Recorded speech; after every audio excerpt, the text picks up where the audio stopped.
I'd say my meditation journey started maybe 5 years ago, but early on, unbelievably challenging because I also think that it was about what is my expectation of meditation. And that was one of the biggest game changers for me is like, what is the expectation of meditation? If my expectation of meditation is to calm my mind down, I'm already at a loss because now I have an expectation of what's supposed to happen, whether you close your eyes or don't close your eyes, or you're sitting on a sofa or sitting on a pillow in the corner. Your expectation of what you should be doing is the problem, because when you go into that darkness, if you decide to close your eyes, you're saying, oh, it's not there, it's not there, it's not there, it's not there. In truth, from my perspective, meditation is allowing your mind to be heard, regardless if it's a positive thought, a negative thought, an uncomfortable thought, a loving thought,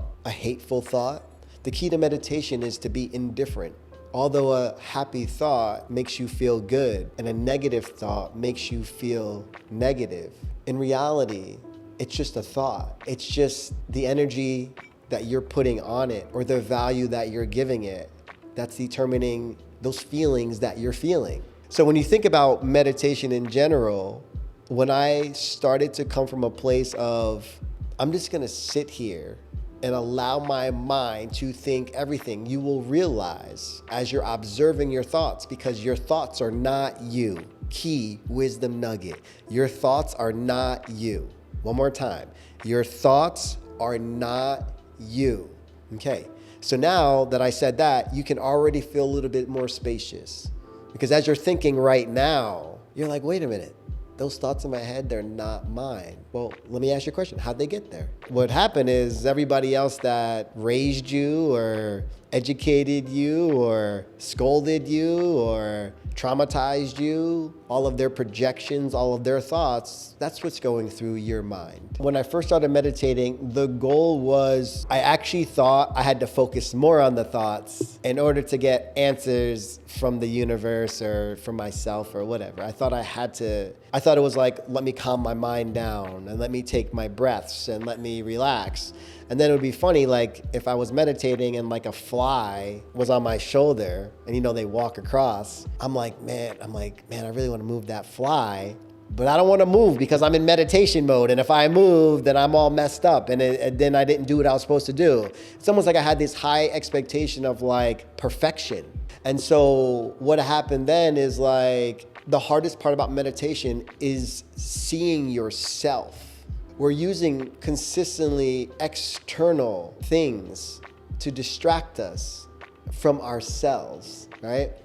So when I started to remove the level of perfection that I thought was necessary for meditation, like, you know what? I'm just gonna surrender that fly, and then I'm gonna go back into pose. When I started to get to the level of observing my mind, but there was one key quote, and this happened in the last 3 years. So I was meditating before that, and meditation was a little bit of a struggle. But over the last 3 years, when COVID happened and life was just absolutely chaotic, I pretty much hit a pretty low point. I'm gonna say around, April 2021. It was kind of crazy because it's right when we were buying our home. And at that moment, it was like my whole childhood and all these thoughts just like bang.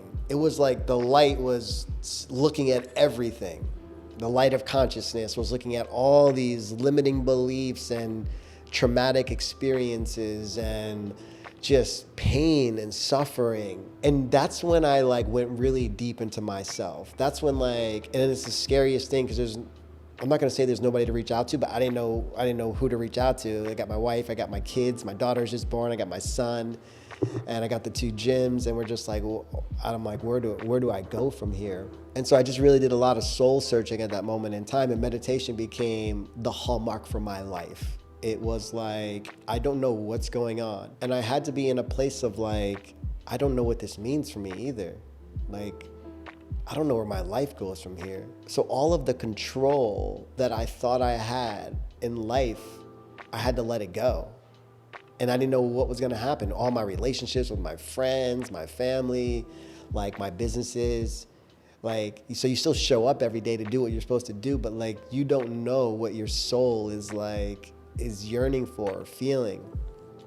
And as you're processing all these thoughts, it's like a labyrinth. You don't know what they mean, because in reality, they only mean what you're conditioned to think they mean, right? Like if you think about the word love, for my entire life, it's been so hard to tell people that I love them, like so hard.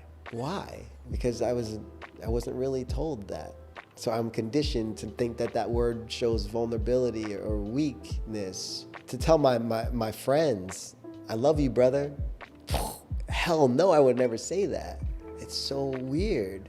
So meditation is like it's allowing your mind to run free.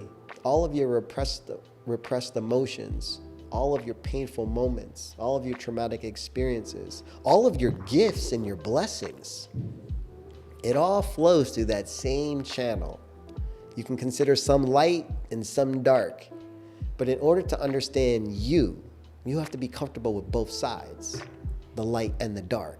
That's the only way you can transcend. So I tell people to not go in with expectations. I can't tell you when the expectations changed. I can tell you when I started to fall in love with meditation. It was when I acknowledged that my thoughts are not me. When I realized that my thoughts are not me, and sometimes they're 99% of the time other people's programming. I needed to just sit there and observe the thoughts, and I would challenge them. Like, why are you here?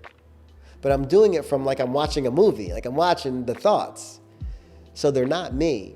But then I fell in love with meditation because I'm like, wow, I'm going deeper inside myself to acknowledge who I'm at. And as I had gone through some of those limiting beliefs, like being able to be more loving and to be more vulnerable, and at the same time, like to be more like confident in ways that I can't express. Like it's a knowing, it's an is, like you're gonna get this done. There's these blessings, man. It's like the male and the feminine come together and you unlock some of all the feelings that you've been repressing for such a long time. That can't come from expectation, because the sooner you have an expectation for something, the more that it's gonna run away from you. So the goal of meditation is you actually don't know yourself.